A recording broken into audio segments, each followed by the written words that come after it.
तो इस लेक्चर में हम कंटिन्यू करेंगे air standard cycles starting with the Carnot cycle. Carnot cycle भी एक स्टैंडर्ड एयर स्टैंडर्ड साइकिल है और क्लोज्ड साइकिल है। क्लोज्ड साइकिल में 4 प्रोसेस हैं। 1 से 2 आइसोथर्मल एक्सपेंशन प्रोसेस, 2 से 3 आइसेंट्रोपिक एक्सपेंशन प्रोसेस, यानी कि कार्नोट साइकिल में 2 प्रोसेस में एक्सपेंशन हो रहा है, एक आइसोथर्मल प्रोसेस 1-2 और दूसरा आइसेंट्रोपिक एक्सपेंशन 2-3। उसके बाद 3-4 प्रोसेस आइसोथर्मल कंप्रेशन है और 4-1 प्रोसेस आइसेंट्रोपिक कंप्रेशन है, यानी कि 2 प्रोसेस में एक्सपेंशन और 2 प्रोसेस में कंप्रेशन है।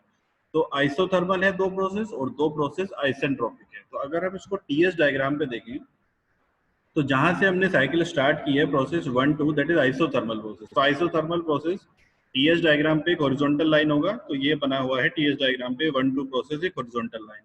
उसके बाद 2-3 आइसेंट्रोपिक प्रोसेस, तो टीएस डायग्राम पे आइसेंट्रोपिक प्रोसेस एक वर्टिकल लाइन होगा, ये एक वर्टिकल लाइन यहाँ पे आ जाएगा। अब 3-4 अगेन आइसोथर्मल प्रोसेस है और उसके बाद 4-1 अगेन आइसेंट्रोपिक प्रोसेस है। तो इसलिए 2 हॉरिजॉन्टल लाइंस आएंगी और 2 वर्टिकल लाइंस आएंगी, 2 आइसोथर्मल प्रोसेस और 2 आइसेंट्रोपिक प्रोसेस। इसका मतलब अगर हम इसका टीएस डायग्राम देखें तो यहाँ पे सिर्फ 2 ही टेम्परेचर लिमिट्स हैं, एक T1 इक्वल टू T2 या फिर इसको हम TH से भी डिनोट कर सकते हैं। TH का मतलब होता है हाई टेम्परेचर, और दूसरा टेम्परेचर है T3 या फिर T4, दोनों बराबर हैं, या फिर हम इसको TL से भी डिनोट करते हैं। TL का मीनिंग होता है लो टेम्परेचर, क्योंकि कार्नोट साइकिल में 2 आइसोथर्मल प्रोसेस है तो 2 ही टेम्परेचर लिमिट्स हैं। तो एक टेम्परेचर जो ज्यादा है उसको हाई टेम्परेचर बोल देते हैं और एक टेम्परेचर जो कम है उसको लो टेम्परेचर बोल देते हैं। ठीक है, तो इस तरह से साइकिल कंप्लीट होती है। कार्नोट साइकिल 4 प्रोसेसेस में क्लोज साइकिल रहेगी। आइसोथर्मल एक्सपेंशन पहले होगा, फिर आइसेंट्रोपिक एक्सपेंशन होगा, देन आइसोथर्मल कंप्रेशन और फिर आइसेंट्रोपिक कंप्रेशन प्रोसेस होगा। तो अगर इस कार्नोट साइकिल के बेसिस पे हम कोई इंजन बनाना चाहे, क्योंकि हम सब लोग जानते हैं कि कार्नोट साइकिल की इफिशियंसी सबसे ज्यादा होती है, तो अगर इस एयर स्टैंडर्ड साइकिल के ऊपर हम कोई इंजन बनाना चाहते हैं तो वो किस तरह से वर्क करता है इसमें हम देखते हैं। तो हमने क्या किया, एक रेसिप्रोकेटिंग इंजन लिया जो कि हम कार्नोट साइकिल पे वर्क कराना चाहते हैं। तो कार्नोट साइकिल में 2 आइसोथर्मल प्रोसेस हैं और 2 आइसेंट्रोपिक प्रोसेस हैं। तो सबसे पहले जो साइकिल स्टार्ट होती है वो पॉइंट 1 से साइकिल स्टार्ट होती है, यहाँ पे हमने ए से उसको डिनोट किया है। और पहला जो प्रोसेस होगा वो आइसोथर्मल एक्सपेंशन प्रोसेस होगा, मतलब साइकिल हमारी एक्सपेंशन से स्टार्ट होगी और उसमें कुछ वर्क प्रोड्यूस होगा।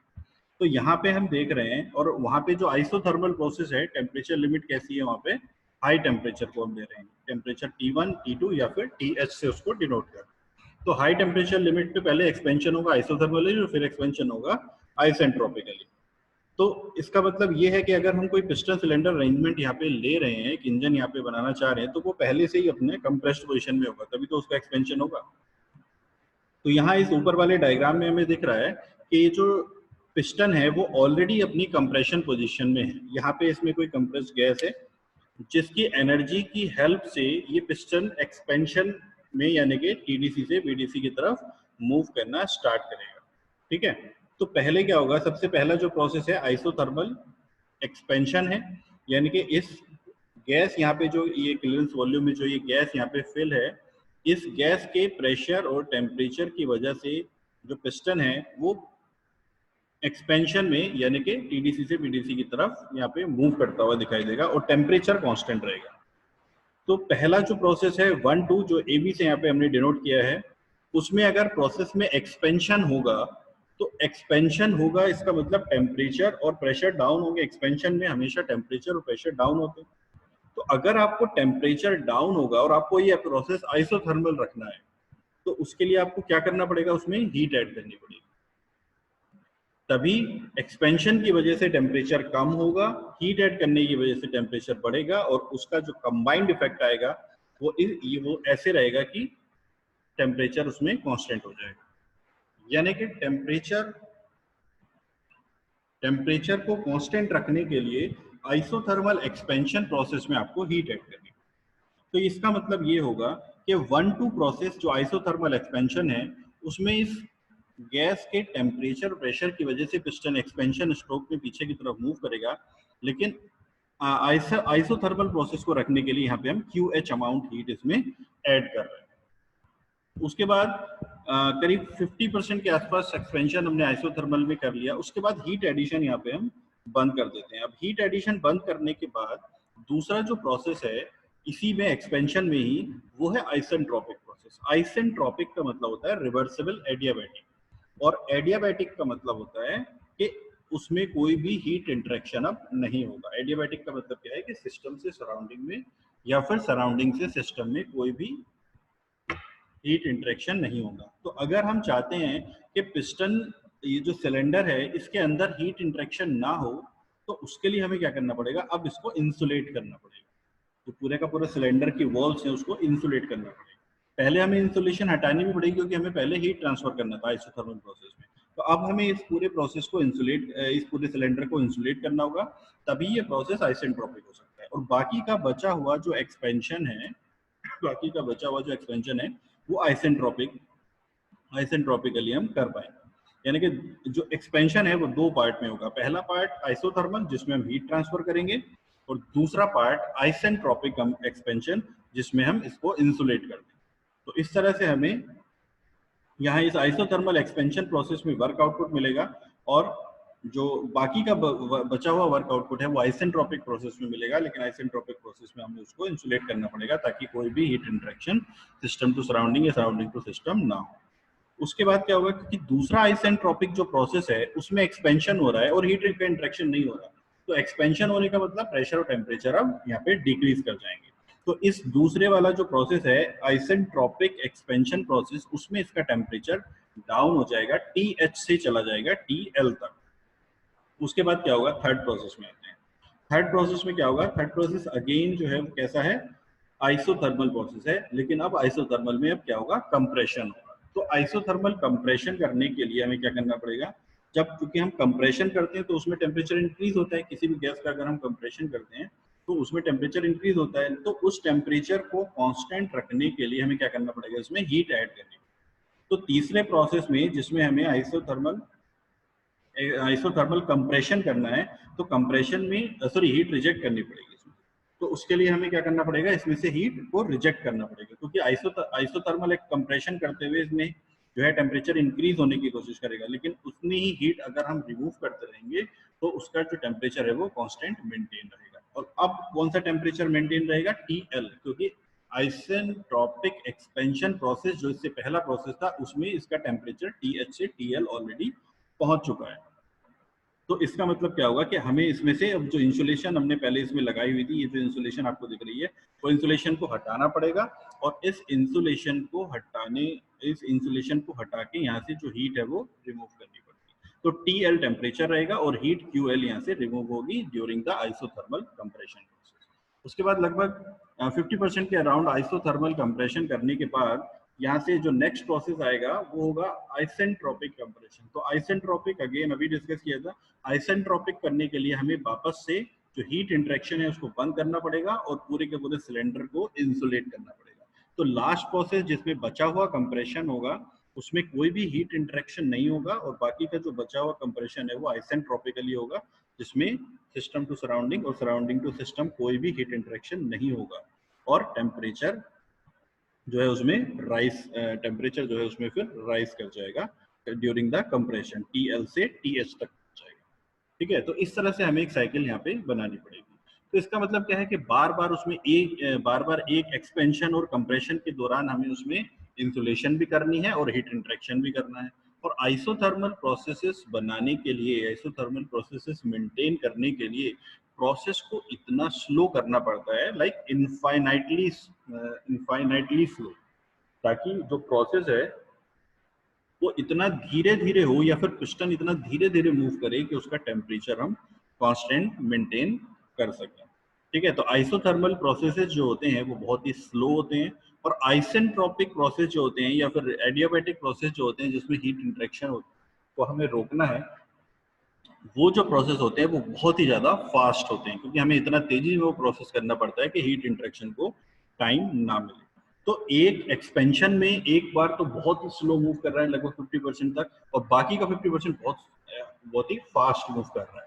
तो ये भी एक प्रैक्टिकल डिसएडवांटेज है कि कार्नोट साइकिल को हम कार्नोट साइकिल को प्रैक्टिकली इंजन में हम यूज नहीं कर सकते या कन्वर्ट नहीं कर सकते, ठीक है। लेकिन अगर हम कोशिश करते हैं तो इस तरह से हमें कार्नोट साइकिल के बेसिस पे इस इंजन को बनाना पड़ेगा, जिसकी इफिशियंसी तो बहुत ज़्यादा होगी, क्योंकि कार्नोट साइकिल की जो इफिशियंसी है वो बहुत ज़्यादा होती है, लेकिन उसका जो वर्क आउटपुट है वो बिल्कुल ना के बराबर होगा, नेग्लिजिबल वर्क आउटपुट आपको मिलेगा, ठीक है। और साथ ही साथ बहुत सारे इसमें ऐसे अरेंजमेंट्स हैं जो आपको करना पड़ेगा इस साइकिल को पॉसिबल बनाना पड़ेगा बनाने के लिए, अदरवाइज ये जो साइकिल है वो ऑलमोस्ट इम्पॉसिबल साइकिल है। तो किस तरह से वर्क करती है ये साइकिल, देखो इस एनिमेशन में हमें यहाँ पे दिख रहा है कि अभी जो पहला प्रोसेस है वो आइसोथर्मल है, फिर एडियाबैटिक के लिए इंसुलेशन में जाना पड़ेगा, और फिर कंप्रेशन के ड्यूरिंग में इसमें हीट रिजेक्ट करने के लिए सिंक पे जाना, ठीक है।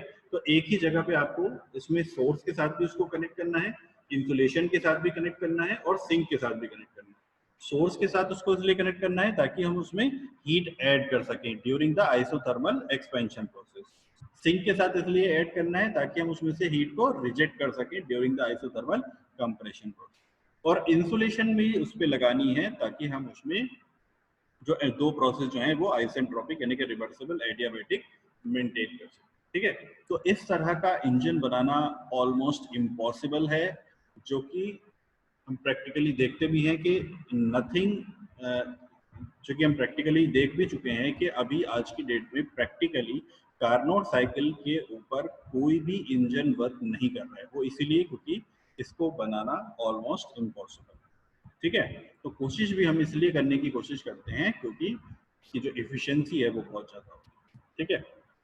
तो इफिशियंसी क्या होती है, किसी भी साइकिल या किसी भी इंजन की इफिशियंसी क्या होती है, आउटपुट अपॉन इनपुट। तो आउटपुट क्या होगी, जो इसमें वर्क डन मिलेगा, और इनपुट क्या होगी इसमें, जो इसमें हम हीट ऐड करेंगे, ये सोर्स से जो हम हीट ऐड करेंगे वो इसका इनपुट होगा, और जो एक्सपेंशन के ड्यूरिंग इसमें वर्क डन मिलेगा वो इसका आउटपुट होगा, ठीक है। अब देखो दो प्रोसेस हैं जिसमें हीट ऐड हो रहा है, क्योंकि दो तो आइसेंट्रोपिक है यानी कि reversible process, reversible adiabatic process है, तो उनमें तो कोई भी हीट इंटरेक्शन होगा नहीं। इसका मतलब दो आइसोथर्मल प्रोसेस में हीट ऐड होगा, हीट का इंटरेक्शन होगा, एक में हीट ऐड होगा और एक में हीट रिजेक्ट होगा, यानी कि जो अगर हम इस पे first law of thermodynamics apply करेंगे तो नेट वर्क जो हमें मिल रहा है वो क्या होगा, heat added minus heat rejected, ठीक है। तो heat added minus heat rejected upon heat added, input क्या है, हीट एडेड, तो एफिशिएंसी क्या हो जाएगी, 1 minus Q rejected upon Q added, यानी कि heat rejected upon heat added. अब जो क्यू रिजेक्टेड है वो कौन से प्रोसेस में है, हीट रिजेक्टेड जो हमारा है वो कौन से प्रोसेस में है, आइसेंट्रोपिक कंप्रेशन प्रोसेस में, ठीक है। तो उसके लिए हम क्यू, क्योंकि रिवर्सिबल सारे प्रोसेस हैं, तो रिवर्सिबल प्रोसेस के लिए हीट इंटरेक्शन को क्या लिख सकते हैं, T into delta S, T into delta S, ठीक है। अब देखो डेल्टा एस जो है वो है एंट्रोपी चेंज, तो एंट्रोपी चेंज दो आइसोथर्मल प्रोसेस में ही है, इसका मतलब दोनों आइसोथर्मल प्रोसेस में जो एंट्रोपी चेंज है वो बराबर होगा, क्योंकि और किसी प्रोसेस में तो एंट्रोपी चेंज होगा ही नहीं, बाकी तो दो आइसेंट्रोपिक प्रोसेस हैं। यानी कि जो हीट रिजेक्टेड है वो हो जाएगा टी इंटू डेल्टा एस, और टी का है टेम्परेचर, कौन सा टेम्परेचर, T3, लोअर टेम्परेचर जिसको बोल रहे हैं, और हीट एडेड कितना हो जाएगा, टी इंटू डेल्टा एस, कौन सा टेम्परेचर, T1, जो कि हायर टेम्परेचर। तो यहाँ पे डेल्टा एस से डेल्टा एस कैंसिल हो जाएगा, एफिशिएंसी क्या हो जाएगी, 1 माइनस T3 अपॉन T1, या फिर T3 को मैं क्या बोल रहा था, लोअर टेम्परेचर TL, और T1 क्या है, हायर टेम्परेचर TH। तो ये इस कार्नोट साइकिल की एफिशिएंसी हो जाएगी 1 माइनस TL अपॉन TH। तो याद रखने के लिए हम इसको किस तरह से रखते हैं, 1 minus lower temperature upon higher temperature. उसके बाद आती है स्टर्लिंग साइकिल। तो स्टर्लिंग साइकिल भी एक एयर स्टैंडर्ड साइकिल है, एयर स्टैंडर्ड साइकिल है और क्लोज्ड साइकिल है, जिसमें 4 प्रोसेस। कौन कौन से हैं वो प्रोसेस, साइकिल स्टार्ट होती है यहाँ पीवी डायग्राम पे देखिए, तो इस 1 पॉइंट से 1 to 2 होगा isothermal expansion, isothermal expansion process है यहाँ पे पहला, जैसे कि कार्नोट साइकिल में भी था आइसोथर्मल एक्सपेंशन प्रोसेस फर्स्ट। उसके बाद 2-3 प्रोसेस है constant volume heat rejection process. ये जो आइसोथर्मल एक्सपेंशन प्रोसेस है, अभी मैंने डिस्कस किया कार्नोट साइकिल में कि आइसोथर्मल प्रोसेस में अगर आपको एक्सपेंशन करना है तो वहाँ पे आपको हीट ऐड करनी पड़ेगी, तभी वो प्रोसेस आइसोथर्मल हो सकता है, लेकिन साथ ही साथ वो प्रोसेस बहुत स्लो भी होगा। तो 1-2 आइसोथर्मल एक्सपेंशन प्रोसेस, इसमें हम हीट ऐड करेंगे, क्यू इन से उसको डिनोट कर रहे हैं, और आइसोथर्मल प्रोसेस है तो टेम्परेचर को T1 T2 को TH से डिनोट कर रहे हैं, जो कि हायर टेम्परेचर। और 2-3 प्रोसेस है कांस्टेंट वॉल्यूम हीट रिजेक्शन, तो यहाँ पे कांस्टेंट वॉल्यूम प्रोसेस में हीट रिजेक्ट हो जाएगी। उसके बाद 3-4 प्रोसेस अगेन आइसोथर्मल है, आइसोथर्मल कंप्रेशन प्रोसेस है। अब अगर कंप्रेशन प्रोसेस को आइसोथर्मली करना है तो वहां से हीट को रिजेक्ट करना पड़ेगा, इसलिए यहाँ पे हीट रिजेक्टेड यहाँ पे दिखाया गया है क्यू आउट से, तो हीट रिजेक्टेड यहाँ पे शो किया गया है क्यू आउट से। ठीक है, तो ये हो गया 3-4 प्रोसेस आइसोथर्मल कंप्रेशन प्रोसेस। उसके बाद है 4-1 process. 4-1 is constant volume heat addition process. तो यहाँ पे वापस से मैं साइकिल में हीट ऐड कर, अब यहाँ पे इस साइकिल पे अगर हम गौर करें तो यहाँ दो प्रोसेसेस में हीट ऐड हो रही है 1-2 में और 2-3 में, और दो प्रोसेसेस में हीट रिजेक्ट हो रही है 3-4 में और 4-1 में। अगर हम कार्नोट साइकिल से इसको कंपेयर करें तो कार्नोट साइकिल में दो आइसेंट्रोपिक प्रोसेस थे, जिसकी वजह से सिर्फ दो ही प्रोसेस में, दो आइसोथर्मल प्रोसेस में हीट ऐड और रिजेक्ट हो रही है। अगर हम इसका टीएस डायग्राम देखें तो 1-2 इज आइसोथर्मल प्रोसेस, तो टीएस डायग्राम पे हॉरिजॉन्टल लाइन आएगी 1-2 जिसमें हीट ऐड होगी क्यू इन, और उसके बाद 2-3 प्रोसेस में कांस्टेंट वॉल्यूम प्रोसेस रहेगा, इसमें हीट रिजेक्ट होगी। 3-4 प्रोसेस अगेन आइसोथर्मल प्रोसेस है तो हॉरिजॉन्टल लाइन आएगी और इसमें हीट रिजेक्ट होगी क्यू आउट। क्यू आउट यहाँ से सिस्टम से यानी कि साइकिल से हीट रिजेक्ट हो जाएगी, बाहर चली जाएगी एटमॉस्फेयर में, क्यू आउट। और उसके बाद 4-1 प्रोसेस होगा, 4-1 में अगेन हीट ऐड हो जाएगी साइकिल में, जो कि कांस्टेंट वॉल्यूम प्रोसेस। ठीक है, तो देखो इसमें स्टर्लिंग साइकिल में और कार्नोट साइकिल में डिफरेंस क्या है। यहाँ पे आपको साइकिल के बीच में एक रीजनरेशन लिखा हुआ है, और इस रीजनरेशन के साथ साथ आपको टीएस डायग्राम और पीवी डायग्राम में ये भी दिख रहा है कि 2 और 3 प्रोसेस से एक एरो बना हुआ है जो कि 4 और 1 प्रोसेस में शो कर रहा है। ठीक है, तो डिफरेंस क्या है यहाँ पे क्यू इन जो है वो हीट एडेड है आइसोथर्मल एक्सपेंशन प्रोसेस में, और वो हीट कहाँ से ऐड हो रही है, किसी एक सोर्स से, हाई टेम्परेचर सोर्स से ऐड हो रही है साइकिल के अंदर या फिर इंजन के अंदर।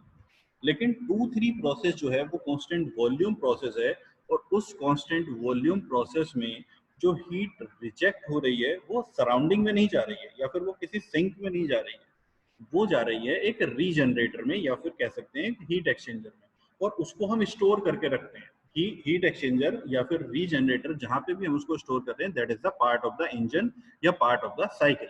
इसका मतलब हमने जो क्यू इन हीट सोर्स से हमने ऐड की थी उसका कुछ पार्ट हमने 2-3 प्रोसेस में स्टोर करके रख लिया, और बाकी का जो पार्ट बचा वो 3-4 आइसोथर्मल कंप्रेशन प्रोसेस में सिंक में रिजेक्ट कर दिया। यानी कि सिस्टम में जो हीट ऐड हुई सराउंडिंग से वो है क्यू इन, और सिस्टम से जो हीट रिजेक्ट हुई सराउंडिंग में वो है क्यू आउट। और ये 2-3 प्रोसेस में जो हीट हमने रीजनरेटर को दी वो हीट को हमने स्टोर करके रख लिया, और वही हीट 4-1 प्रोसेस में हमने उसको वापस कर दिया। इसलिए 2-3 प्रोसेस में या 4-1 प्रोसेस के जो हीट इंटरेक्शन है वो साइकिल की इफिशिएंसी के ड्यूरिंग काउंट नहीं होंगे। क्यों नहीं होंगे? क्योंकि वो जो हीट इंटरेक्शन है वो सिस्टम के अंदर ही है, सिस्टम के अंदर ही हमने एक रीजनरेटर लगाया हुआ है, और उस रीजनरेटर में जब हमारा जो वर्किंग फ्लूइड है एयर वो 2-3 प्रोसेस में कांस्टेंट वॉल्यूम प्रोसेस में उस रीजनरेटर से पास होता है तो अपनी हीट उस रीजनरेटर को दे देता है, और जब वो वर्किंग फ्लूइड वापस लौटता है 4-1 प्रोसेस में उससे पास होता है, तो चूंकि उसका टेम्परेचर डाउन हो चुका होता है 3-4 प्रोसेस में, तो वहां से वो हीट को वहां से 4-1 प्रोसेस में उस जितनी हीट उसने रीजनरेटर को दी थी उतनी हीट रीजनरेटर से वापस ले लेता है। ठीक है, इसलिए जो heat interaction system to surrounding या सराउंडिंग सिस्टम में है वो सिर्फ क्यू इन और क्यू आउट ही है। 2-3 प्रोसेस में और 4-1 प्रोसेस के जो हीट इंटरेक्शन है वो सिस्टम के अंदर ही है, इसलिए उसको हम काउंट नहीं करते। ठीक है, तो ये इसका टीएस डायग्राम हो गया। अब देखते हैं कि अगर स्टर्लिंग साइकिल के ऊपर कोई इंजन हम बनाते हैं तो वो किस तरह से वर्क करेगा, कैसे हम इंजन के अंदर एक रीजनरेटर को प्लांट करेंगे जो कि 2-3 कांस्टेंट वॉल्यूम प्रोसेस में वर्किंग फ्लूइड से हीट को ले ले, और उसके बाद 4-1 प्रोसेस कांस्टेंट वॉल्यूम प्रोसेस में जितनी हीट वहां से 2-3 प्रोसेस में उसने ली थी उतनी हीट उसको वापस कर 4-1 प्रोसेस में।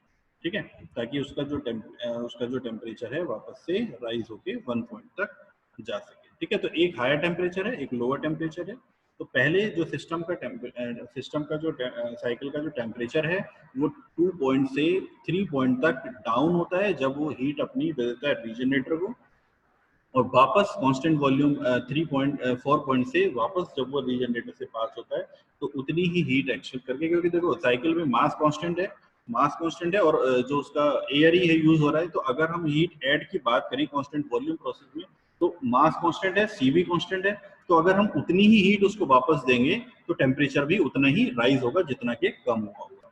तो 2-3 प्रोसेस में जितना टेम्परेचर कम होता है उतना ही टेम्परेचर यहाँ पे राइज भी हो जाता है, क्योंकि सेम अमाउंट ऑफ हीट हम उसको वापस कर रहे हैं रीजनरेटर के द्वारा।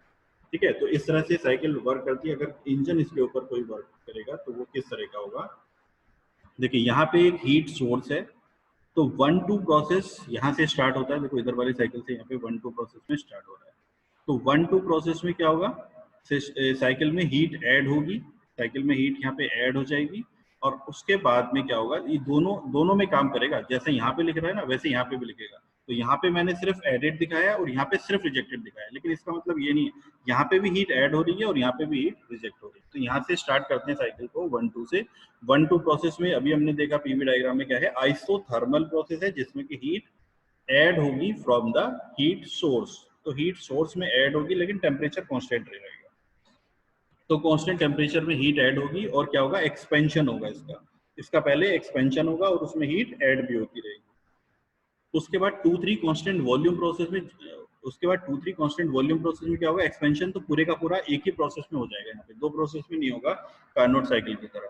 तो पूरा जो एक्सपेंशन है यानी कि पिस्टन पूरा मूव कर जाएगा टीडीसी से बीटीसी तक ड्यूरिंग द आइसोथर्मल एक्सपेंशन और हीट इसमें ऐड हो जाएगी।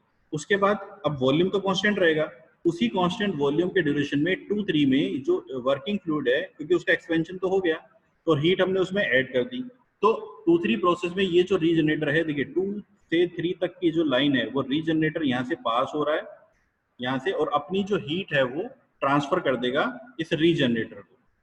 ठीक है, रीजनरेटर को ट्रांसफर कर देगा या फिर ये कह सकते हैं कि दूसरे वर्किंग फ्लूइड को ट्रांसफर कर देगा। उसके बाद 3-4 यहाँ से वो प्रोसेस में आएगा, यहाँ पे क्या होगा, हीट रिजेक्टेड होगा और उसका सिस्टम के साथ ही साथ उसमें क्या होगा, कंप्रेशन भी होगा और उसमें क्या होगा, हीट कंप्रेशन के ड्यूरेशन में जो हीट है वो रिजेक्ट हो जाएगी सिंक में।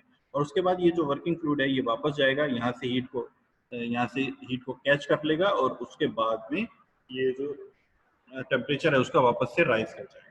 ठीक है, तो इसको एनिमेशन में देखते हैं, एनिमेशन में ज्यादा समझ में आएगा। इसका जो एनिमेशन है वो किस तरह से होगा, यहाँ पे देखिए ये वाला जो प्रोसेस है 3-4, तो ये है इसका एफिशिएंसी ऑफ स्टर्लिंग साइकिल। देखिए एफिशिएंसी कैसे निकालेंगे। अब इसमें भी 2 आइसोथर्मल प्रोसेस हैं और 2 कांस्टेंट वॉल्यूम प्रोसेस हैं। तो अभी मैंने बताया कि 2-3 प्रोसेस में जो हीट रिजेक्टेड है या फिर 4-1 प्रोसेस में जो हीट एडेड है उसको हम एफिशिएंसी निकालते हुए काउंट नहीं करते हैं। क्यों नहीं करते हैं? क्योंकि वो सिस्टम का पार्ट है। हीट इंटरेक्शन हम सिर्फ वही काउंट करेंगे जो एक्सटर्नल सोर्स से ऐड होगी, यानी कि क्यू इन, या फिर जो सिंक में रिजेक्ट होगी, दैट इज क्यू आउट।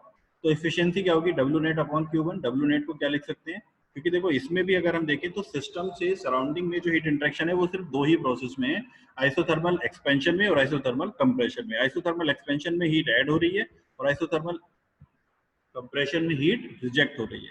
तो डब्ल्यू नेट कितना हो जाएगा, heat added Q in minus heat rejected Q out upon Q in. तो ये हो जाएगा 1 minus Q out upon Q in. अब क्यू आउट क्या है, आइसोथर्मल प्रोसेस में क्यू आउट क्या है, आइसोथर्मल प्रोसेस में हीट रिजेक्टेड, और क्यू इन क्या है, आइसोथर्मल प्रोसेस में हीट एडेड है इसमें। ठीक है, तो यहाँ पे हम वो TDS वाला फॉर्मूला यूज कर सकते हैं, लेकिन यहाँ पे एंट्रोपी चेंज अलग अलग होगा, इसलिए हम यहाँ पे क्या करते हैं, आइसोथर्मल प्रोसेस में हीट ऐड हो रही है तो प्रोसेस जो फॉर्मूला है वो क्या होगा, हीट एडेड का। क्योंकि देखो आइसोथर्मल प्रोसेस है तो फर्स्ट लॉ ऑफ थर्मोडायनामिक्स के हिसाब से आइसोथर्मल प्रोसेस में चेंज इन इंटरनल एनर्जी क्या होता है, 0 हो जाता है। अगर चेंज इन इंटरनल एनर्जी 0 होगा, इसका मतलब वर्क डन किसी एक प्रोसेस के लिए भी वर्क डन और हीट ट्रांसफर बराबर हो जाएंगे। पूरी साइकिल के लिए तो बराबर होते ही हैं, फर्स्ट लॉ ऑफ थर्मोडायनामिक्स के अकॉर्डिंग पूरी साइकिल के लिए तो बराबर होते ही हैं। लेकिन अगर हम किसी एक प्रोसेस पे फर्स्ट लॉ ऑफ थर्मोडायनामिक्स लगाते हैं तो उसके अकॉर्डिंगली क्या होता है, heat transfer is equal to work transfer plus change in internal energy. But isothermal process के लिए चेंज इन इंटरनल एनर्जी हो जाता है 0। इसका मतलब वर्क ट्रांसफर और हीट ट्रांसफर बराबर हो जाते हैं। और आइसोथर्मल प्रोसेस के लिए वर्क ट्रांसफर कितना होता है? P1 PV ln final volume upon initial volume. तो PV को हम MRT भी लिख सकते हैं। तो MR देखो, हीट रिजेक्टेड कौन से प्रोसेस में? 3-4 प्रोसेस में। 3-4 प्रोसेस में कांस्टेंट टेम्परेचर कितना है? TL। तो MRTL और log बेस ई यानी कि ln final volume upon initial volume. Final volume कितना है? V4। इनिशियल वॉल्यूम कितना है? V3। लेकिन ये हीट रिजेक्टेड है तो एक माइनस आएगा यहाँ पे, इसकी वजह से हमने इसको कन्वर्ट करके लिख दिया V3 अपॉन V4। और उसी तरह से नीचे वाला जो Q इन है हीट एडेड, वो भी सेम हो जाएगा यहाँ पे, लेकिन कांस्टेंट टेम्परेचर है TH। तो MRTH log base E। Change in volume कितना है यहाँ पे? Final volume V2, initial volume V1। तो V2 अपॉन V1। अब देखो V3 और V2 ये बराबर है, V4 और V1 ये भी बराबर है। तो ये जो log base E V3 upon V4 है, ये log base E V2 upon V1 के बराबर हो जाएगा। ये कैंसिल, MR से MR कैंसिल, बचेगा क्या? 1 माइनस TL अपॉन TH। तो स्टर्लिंग साइकिल की इफिशियंसी कितनी होगी? 1 माइनस TL अपॉन TH। और यही इफिशियंसी का फॉर्मूला अभी हमने ड्राइव किया था for the case of Carnot cycle. ठीक है, इसका मतलब क्या हो गया कि कार्नोट साइकिल और स्टर्लिंग साइकिल की एफिशिएंसी बराबर होती है। अगर वो दोनों सेम टेम्परेचर लिमिट्स के बीच में काम कर रही हैं तो दोनों की एफिशिएंसी बराबर होगी, लेकिन वर्क डन दोनों का डिफरेंट होता है। ठीक है, लेकिन एफिशिएंसी की अगर हम बात करें तो अगर सेम टेम्परेचर लिमिट्स के बीच में एक कार्नोट साइकिल और एक स्टर्लिंग साइकिल काम कर रही हैं तो एफिशिएंसी दोनों की सेम। अब हम देखते हैं यहाँ पे, अब ये जो एफिशिएंसी है वो हमने एक आइडियल रिवर्सिबल स्टर्लिंग साइकिल की एफिशिएंसी निकाली। लेकिन इन केस हम ये मान के चलते हैं कि जो रीजनरेटर ने हीट को स्टोर किया 2-3 प्रोसेस में, उसने पूरी की पूरी हीट को वापस कर दिया 4-1 प्रोसेस में, तो वो एक आइडियल स्टर्लिंग साइकिल हो जाएगी या एयर स्टैंडर्ड स्टर्लिंग साइकिल हो जाएगी, जिसकी एफिशिएंसी होगी 1 माइनस TL यानी कि lower temperature upon higher temperature. But अगर वो पूरी हीट जो 2-3 प्रोसेस में हीट रीजनरेटर ने एब्जॉर्ब किया, स्टोर की, अगर वो पूरी हीट 4-1 प्रोसेस में वर्किंग फ्लूइड को वापस नहीं कर पाया, तो उस केस में क्या होगा? साइकिल अब एयर स्टैंडर्ड साइकिल नहीं रहेगी, और उस केस में जो रीजनरेटर है उसकी इफिशियंसी 100% नहीं होगी। अगर उसकी इफिशियंसी 100% है, इसका मतलब क्या है? इफिशियंसी कह सकते हैं या इफेक्टिवनेस भी कह सकते हैं। तो अगर उसकी इफिशियंसी 100% है, इसका मतलब जितनी हीट वो स्टोर करेगा उतनी ही हीट 4-1 प्रोसेस में वापस कर देगा। लेकिन अगर वो उतनी अमाउंट ऑफ हीट वापस नहीं कर पाया, इसका मतलब उसकी इफिशियंसी 100% नहीं है। और अगर वो उतनी हीट वापस नहीं कर पाएगा तो इसका मतलब क्या होगा कि जो टेम्परेचर है 2 से 3 यानी कि TH से TL पहुंच गया, 3 पॉइंट में TL पहुंच गया, लेकिन अगर वो उतनी अमाउंट ऑफ हीट वापस उसको नहीं कर पाया तो T4 से T1 यानी कि TL से TH नहीं पहुंच पाएगा। और अगर आप चाहते हैं कि साइकिल रिपीट हो तो इस 1 पॉइंट को आपको TH टेम्परेचर तक लेके जाना पड़ेगा, और उसके लिए आपको जो हीट है वो एक्सटर्नल सोर्स से ऐड करनी पड़ेगी। ठीक है, तो उस केस में जो हीट एडेड है सोर्स से वो Q इन तो है ही है 1-2 प्रोसेस में, और प्लस यहाँ पे जितनी बची हुई हीट है वो भी आपको उसमें कंसीडर करनी पड़ेगी, एक्सटर्नल सोर्स से ही आपको उसको लेके आना पड़ेगा। सपोज फॉर एग्जांपल एक केस लेते हैं कि ये जो साइकिल है वो 1-2 आइसोथर्मल प्रोसेस में सोर्स से इसमें हीट ऐड हो रहा है 20 किलो जूल। उस 20 किलो जूल में से इसने 12 किलो जूल यहाँ पे रीजनरेटर को दे दिया, और बाकी का जो 8 किलो जूल है वो इसमें सिंक में रिजेक्ट हो गया। अब आता है प्रोसेस 4-1 प्रोसेस में, यहाँ पे 4-1 प्रोसेस में अगर उसमें से जो 12 उसने यहाँ पे ऐड की, इसने रीजनरेटर को दी थी, अगर उसने पूरी यहाँ पे 12 उसको वापस कर दी तो टेम्परेचर TL से TH पहुंच जाएगा। लेकिन अगर उस 12 में से उसने 10 ही वापस की उसको, तो इसका मतलब बाकी का जो 2 किलो जूल है वो वापस आपको यहाँ से ऐड करना पड़ेगा एक्सटर्नल सोर्स। तो 25 तो आप 1-2 प्रोसेस में ऐड कर ही रहे थे, और 2 यहाँ पे आपको ऐड करना पड़ गया, तो हीट एडेड कितना बढ़ जाएगा? 25 से 27 हो जाएगा, जबकि आपका वर्क डन और हीट रिजेक्टेड जो है वो सेम ही रहेंगे, क्योंकि हर बार आप यहाँ पे 2 किलो जूल एक्स्ट्रा ऐड करेंगे, 25 आप इसमें ऐड कर रहे थे, तो हर बार आप 27 ऐड करेंगे यहाँ पे, और यहाँ पे वो 12 ले लेगा, लेकिन 2 कहाँ चला जाएगा? एटमोस्फेयर में चला जाएगा। ठीक है, क्योंकि यहाँ पे अगर वो 12 ले रहा है और उसको 10 ही वापस कर रहा है तो बाकी का 2 कहाँ गया? तो बाकी का 2 कहाँ जाएगा? वो भी एटमॉस्फेयर में चला जाएगा। तो उसमें से क्या होगा, हर बार आपको यहाँ पे 27 ऐड करनी पड़ेगी। इस प्रोसेस में तो जो हीट रिजेक्टेड है वो आपका 8 किलो जूल ही है, लेकिन 2 और यहाँ से कहीं से लीक होके एटमॉस्फेयर में जा रहा है, उसको भी आप इसी में काउंट करें। ठीक है, तो हर बार वो 2 किलो जूल आपको यहाँ पे एक्स्ट्रा ऐड करना है। अब इसके देखते हैं मैथमेटिकल कैलकुलेशन यहाँ पे किस तरह से। अब जो इफिशियंसी या इफेक्टिवनेस है रीजनरेटर की, अगर वो 100% है तो कोई प्रॉब्लम नहीं, लेकिन अगर वो 100% नहीं है तो उसकी इफेक्टिवनेस क्या हो जाएगी, जितनी हीट वो वापस दे रहा है 4-1 प्रोसेस में, यानी कि Q41 डिवाइडेड बाई जितनी उसने स्टोर की थी 2-3 प्रोसेस में, यानी कि Q23।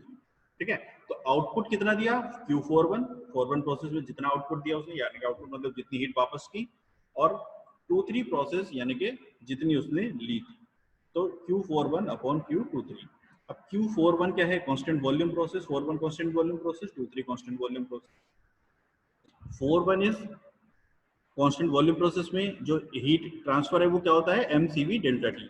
तो यहाँ पे क्या हो जाएगा, mCv delta T, T1 minus T4, T1 minus T4। देखो इसके लिए क्या है, ये हीट एडेड है, तो final temperature minus initial temperature, mCv से mCv कैंसिल हो जाएगा, ऊपर भी वही आएगा नीचे भी वही आएगा, दोनों कांस्टेंट वॉल्यूम प्रोसेस है। तो ऊपर temperature difference T1 minus T4, final temperature minus initial temperature, divided by the 2-3 process में जो है। तो यहाँ पे क्या होगा, final temperature T3 minus T2, लेकिन ये जो है वो हीट रिजेक्टेड है। रीजनरेटर के लिए क्या है वो हीट, सॉरी वर्किंग फ्लूइड के लिए वो क्या है, हीट रिजेक्टेड है। तो यहाँ पे क्या होगा, initial temperature minus final temperature, minus आएगा हीट रिजेक्टेड की वजह से, तो उसमें यहाँ पे चेंज हो जाएगा, T2 अपॉन T3 हो जाएगा। यानी कि Q41 की जो वैल्यू है वो कितनी हो जाएगी, Q41 की जो वैल्यू है वो हो जाएगी इफेक्टिवनेस ऑफ रीजनरेटर या एफिशिएंसी ऑफ रीजनरेटर, यहाँ पे इस फॉर्मूले से देख रहे हैं, मल्टीप्लाइड बाई Q23।